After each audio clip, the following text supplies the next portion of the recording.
Well, codependency is it's a term that means so much to so many people. And one of the things I tried to do in my book is to redefine it in a way that had a concrete, specific definition. So I consider codependency a relationship disorder in which a person is constantly involved with someone else who wants their needs to be taken care of. It is the complete focus of someone else's need for love, respect, and care while ignoring the same needs for yourself. Relationship is who is finding themselves in love with someone who focuses on their own needs for love, respect, and care while ignoring their own. And the key in the diagnosis of a codependent is they still stay in the relationship. Despite being unhappy, despite being angry, despite trying to control that person, they stay there.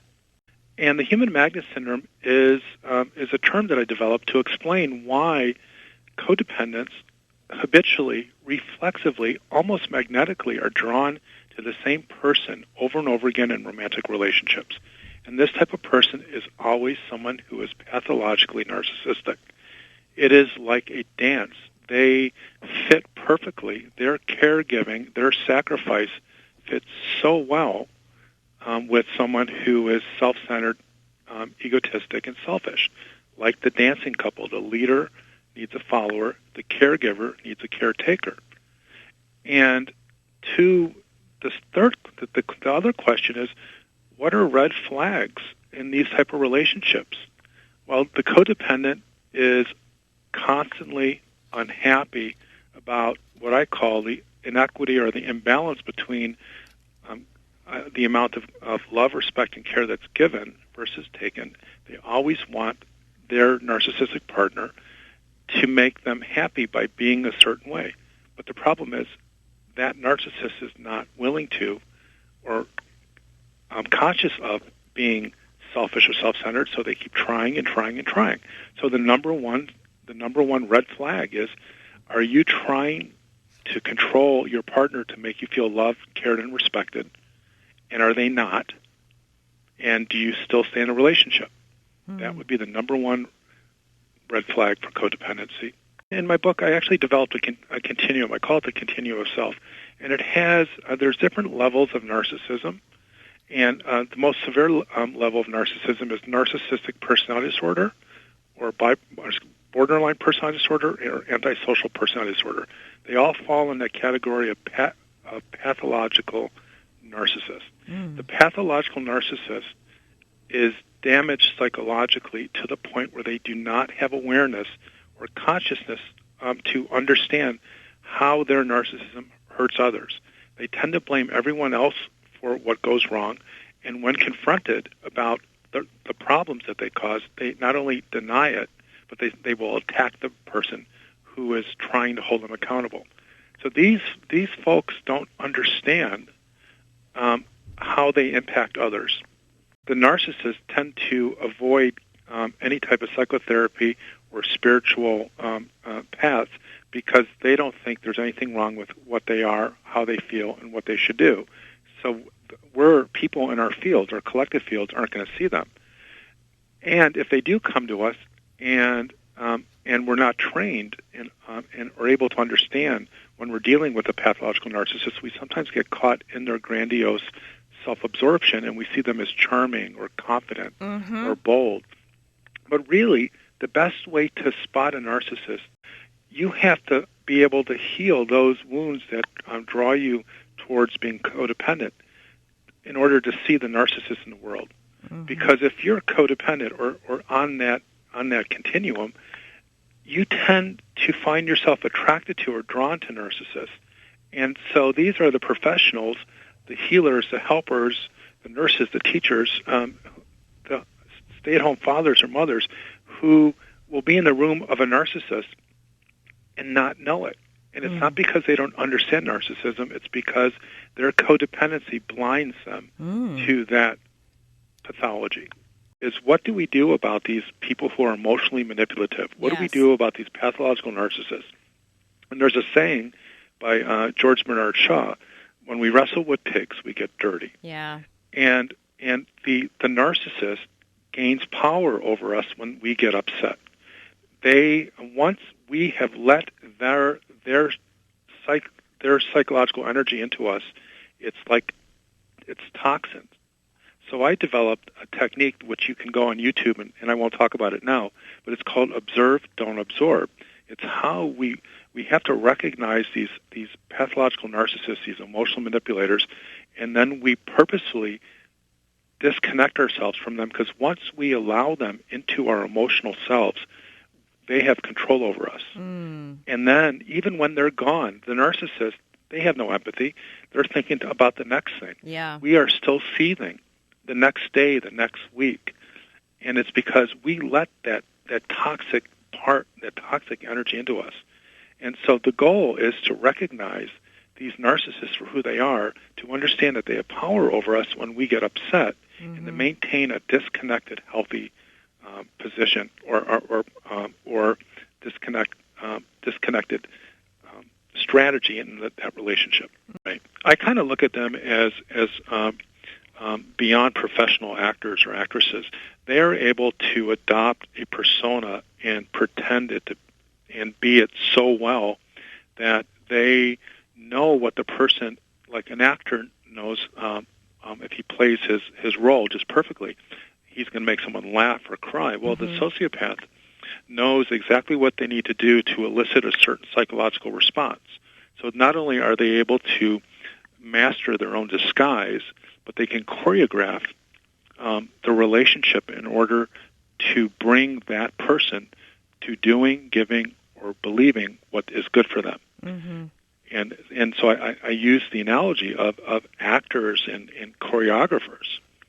And we need to look for the subtle cues to take that mask off of them. Well, the subtle cues are, as many of us have been told over and over again, if it's too good, it's probably not true. If someone is too nice, there's probably something under it. Because no one is perfect. Yeah. There's no such thing of anything that means so much usually takes some time and work. The sociopaths present themselves as nice, lovable, too good to be true people, and they know what to say and how to say it. So always keep a good bit of skepticism. Now, I'm not saying being negative. I'm saying that if someone says too much, it seems to be so outrageously, unbelievably nice. If it seems too good to be true, then a little bit of skepticism is good, because to take the mask off the sociopath is to look at how vulnerable you are in wanting something that they have to offer. So they will prey upon your weaknesses, your vulnerabilities. Do you need money? Do you need love? Do you need sex? Do you need affirmation? And the sociopath hones in on that and gives it to you in abundance. Now, there's a lot of really nice people that want to be good people, but the difference between the sociopath and the person who is truly nice and benevolent is there's a backstory that's believable. The sociopath creates these stories that if you get enough information, they don't connect to each other. But the sociopath, because they don't have empathy and they don't understand the emotional connectiveness in relationships, they're able to exploit exploit us because most people have some level of guilt or shame, which is what I call their tell. It's like, if you're playing poker, someone will have a little bit of sweat on their brow. Yeah. But the sociopath doesn't have any internal turmoil, and it's so hard to tell when they're manipulating us because they don't feel the guilt or the shame.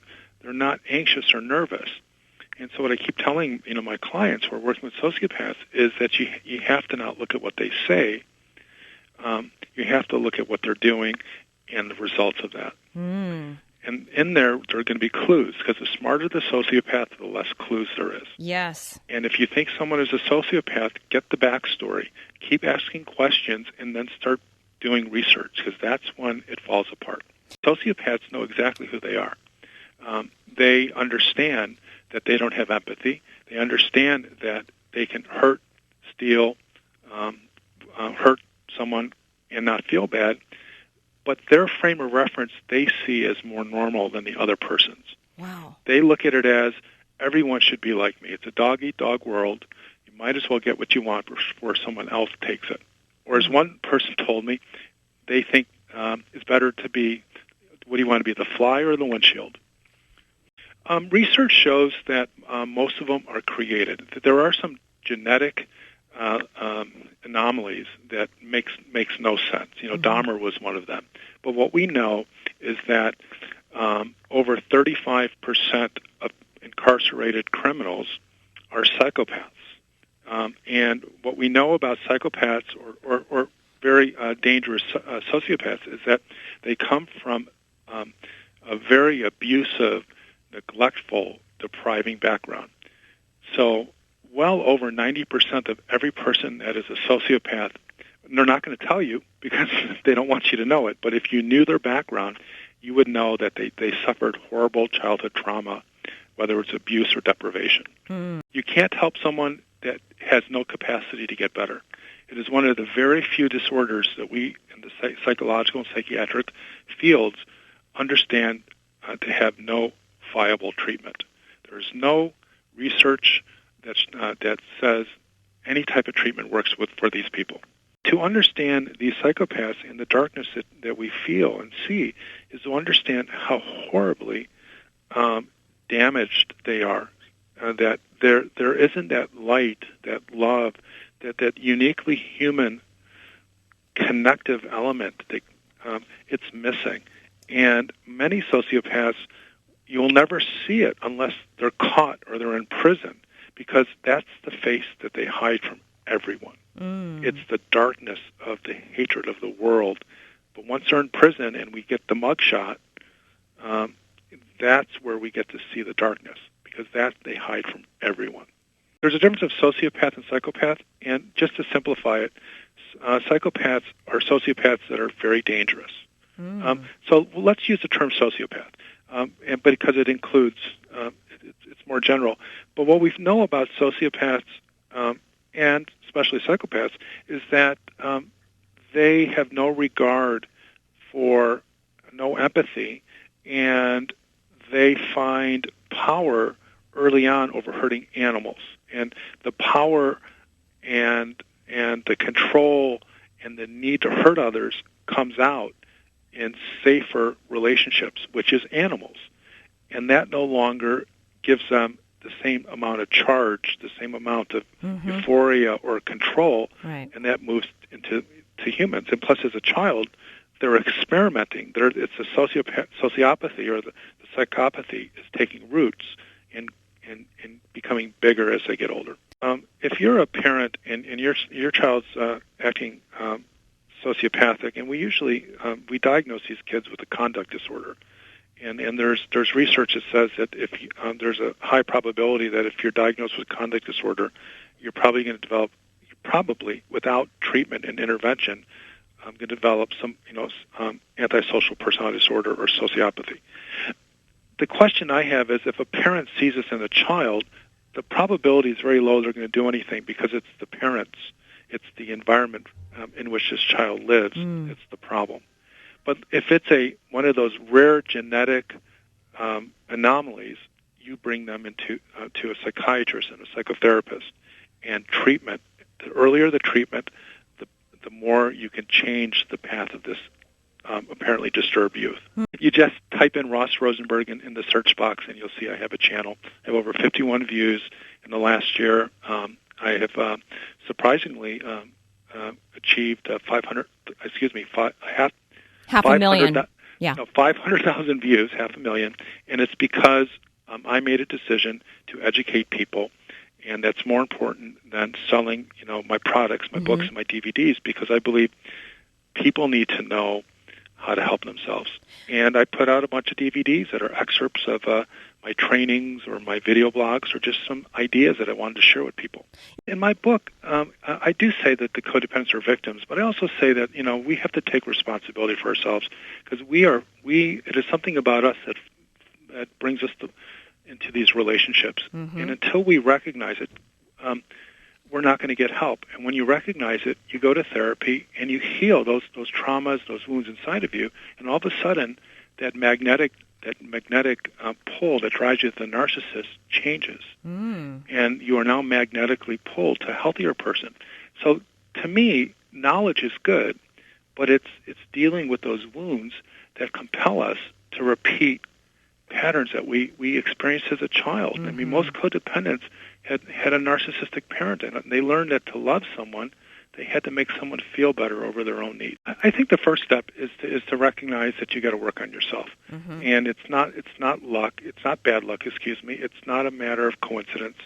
You have to. One person told me that changed my life. He said, the problem with you, Ross, is you have a broken picker. You always are picking the same woman with a different face. And once I realized I had to fix myself, then that brought me to the journey of when to realize that I'm this way, because when I was a child, I didn't get the unconditional love that I needed or wanted, and I had these unresolved wounds, and the therapy helped me understand how wounded I was and how I was acting out that desire to be loved by people who couldn't love me. And in the therapy process, in the healing process, once we do that work, something wonderful, something miraculous happens, is where we are now repelled, like two magnets can be repelled from the narcissist, and we are now magnetically attracted to someone who fits us, but's healthy. To be safe from these sociopaths, you have to understand how they wield power against us, and that is our reactions to them. And to watch and observe that instead of absorb it and bring in the toxins, or what I call the emotional toxins. There's a saying that I have everywhere that's important, whether it's on my wall, my website. It's never too late to be the person you should have been, and it's by George Eliot. And I believe that we have to imagine that we can be happy and be in love, and to have someone love us as much as we love them. And once we can fully put our arms around that, then we have to do the work. Because if we're walking around with these traumas, there's no book you're going to read. My book won't change you. It'll get you on the right road. We have to open ourselves up honestly and look into ourselves and work on that part of us that perpetually draws us to repeat the same patterns we learned in childhood. I promise you, the therapy that does that will change your life, will change your human magnets predilection, and you'll find, like I did after my second divorce, my third wife, my soulmate, my best friend, it worked, and I had to work my butt off.